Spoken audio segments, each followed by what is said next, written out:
We are in this together. Have a seat. Let me just say thank you to a few folks.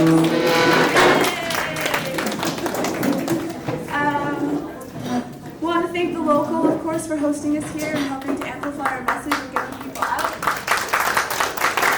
I want to thank Sharon at the Perth County Sustainability Hub for hosting our page and handling a lot of the web stuff that got us this far, and again, also amplifying our message and getting the word out. I want to thank Domi, a planning student from Waterloo, who is working right now as we speak on transcribing all of your petition signatures. We're going to start delivering them 100 at a time in the coming weeks. He's also helping out today with the slides. I want to thank Chahat, who is our social media and digital media student. She's recording the event. She's behind a lot of the audio-visual stuff that you've been seeing on our brand new socials. Uthman is the other social media student who's been helping us out with that. Lola, unfortunately, couldn't stay with us because of changes to the immigration laws, but I want to give a shout out to her as well. Partway through the project, the laws changed and she wasn't able to work with us anymore. All the volunteers that are here today, but also from the past. People like Leah, Amy, Bill, who's on his way, Derek, Mike, especially Mike, Justine, Jane Marie, and Jason, who met with all our city staff and our counselors, collected signatures. I want to thank some of the Saha singers who sang with us in the past, Julia, Karen, Miriam, Brenda, Linda. The change we want cannot be accomplished by one person or even a few people. This takes all of us. We are in this together. Ubuntu. And with that, I'm going to call Dominique Russell up. She is our first presenter. She's with the Canadian Network of Community Land Trusts. It's a not-for-profit, member-based organization that is the convening place for CLTs around Canada with a mission to support the growth of community land trusts, whose primary purpose is acquiring, developing, and stewarding permanently affordable housing, land, and other assets that contribute to a thriving community. Dominique is the research coordinator at the CNCLT. She is the founding chair and current co-chair of the Kensington Market Community Land Trust, as well as a Boostfield, I hope I pronounced that correctly, Boostfield Distinguished Visitor at the Department of Geography and Planning at the University of Toronto. She is committed to helping communities find ways to enact the right to housing and excited to learn from what's going on in Stratford. Take it away, Dominique. Thank you. And it's really exciting to be here with everyone.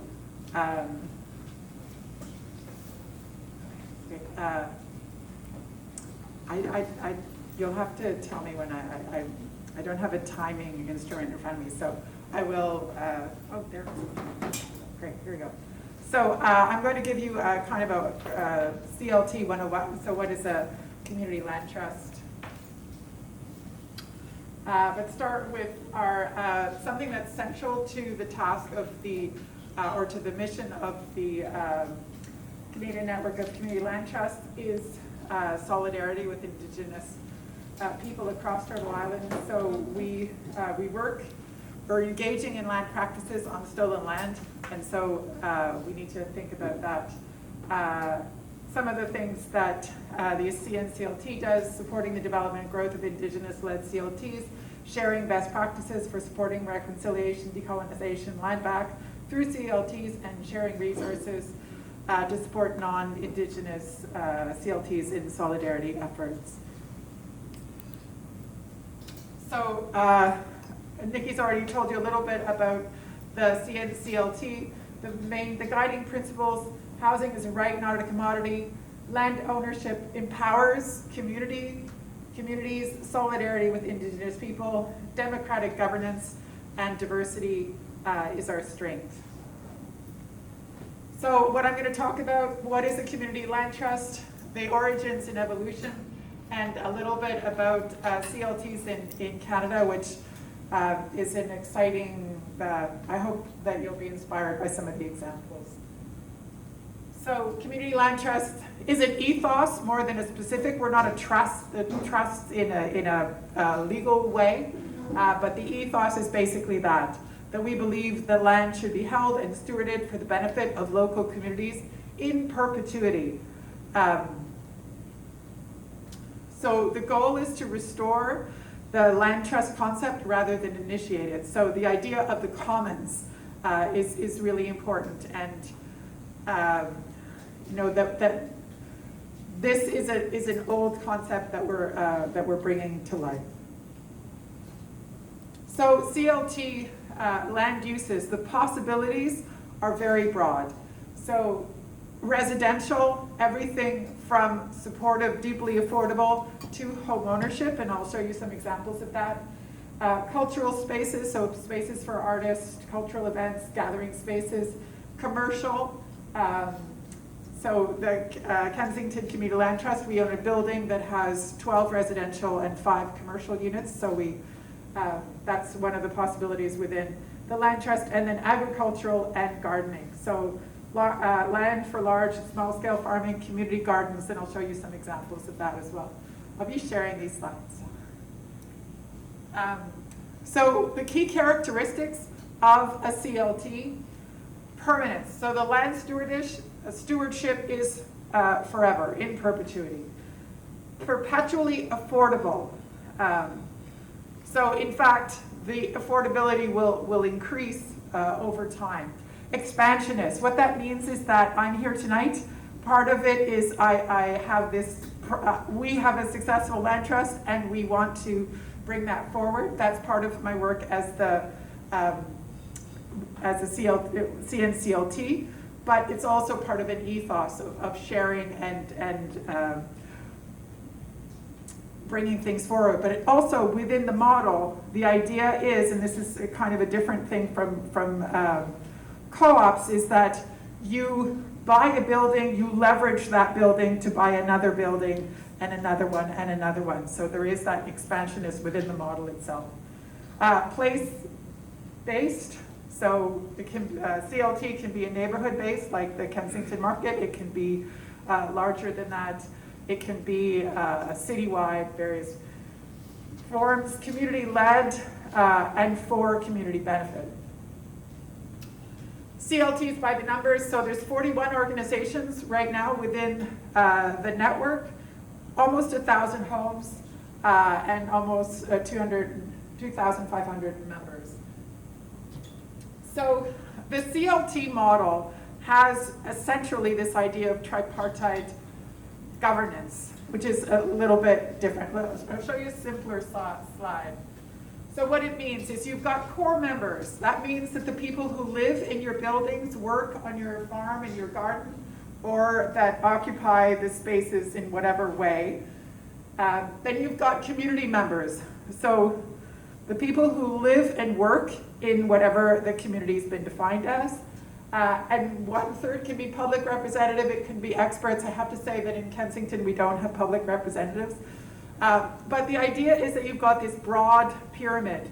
That third public representatives can be organizations, for example, that provide solidity to your governance. How do you get land? Well, you purchase it at market value, which is very expensive depending where you are. You can purchase it below market value from governments, private owners might sell it. You can get it as a gift from the government or private owners. Again, they can bequeath it, or it can be transferred through inclusionary zoning, community benefits agreements in various forms. So the origin and evolution. So in 1969, a collective of civil rights activists established New Communities, Inc. in rural Georgia. So the roots of the resurgence of community land trusts in North America are really based in this activist view that racial equality, racial justice really comes through security of tenure, land tenure. Since the 1980s, we mostly have urban and rural communities across the world adopting this model. for neighborhood stabilization, scaling co-ops, community housing, reparation, reconciliation. So in Canada, CLTs emerged in the 80s, cooperative housing federations, CHFT in BC, for example, as well, showing that in a moment. And since the 2010s, there's been a kind of renaissance. And there are more than 40 organizations established and emerging. So in terms of racial justice, CLTs are being used as a vehicle for racial justice in various communities. African Nova Scotian CLTs are forming to secure historic land titles and doing amazing things. Black communities raised by urban renewal, so out in Vancouver, the Hogan's Alley, right now they're negotiating to get the land that was taken from them when they built the viaduct returned through a CLT. And Chinatowns across Turtle Island doing amazing things, facing gentrification and creating CLTs to secure that cultural identity in that space. And land back remediation and in Indigenous communities. So some examples of CLTs in Canada. 2016, Parkdale Neighborhood Land Trust buys and stewards the Milky Way Garden. So 2024, Northern Community Land Trust, they are currently selling accessible, affordable houses. There are for sale in Project 1096, giving people with limited income a chance to own a home. So those are kind of the two extremes. Some other examples, 2019, Parkdale buys a 16-unit rooming house in Parkdale, obviously. This is Kensington, so this is our building, which we bought in 2021, mixed use, that I mentioned. In 2022, the Community Land Trust, so CHF BC, acquires 425 units of cooperative housing that were at risk of a sell-off when their lease was expired. And they have used those in terms of scaling.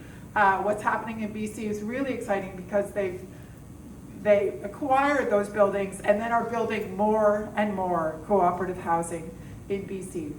And then in 2023, Glassworks Village in Guelph, it secures a 46-acre property with a community investment campaign, and they are planning to build on that land an attainable, mixed-use, net zero community.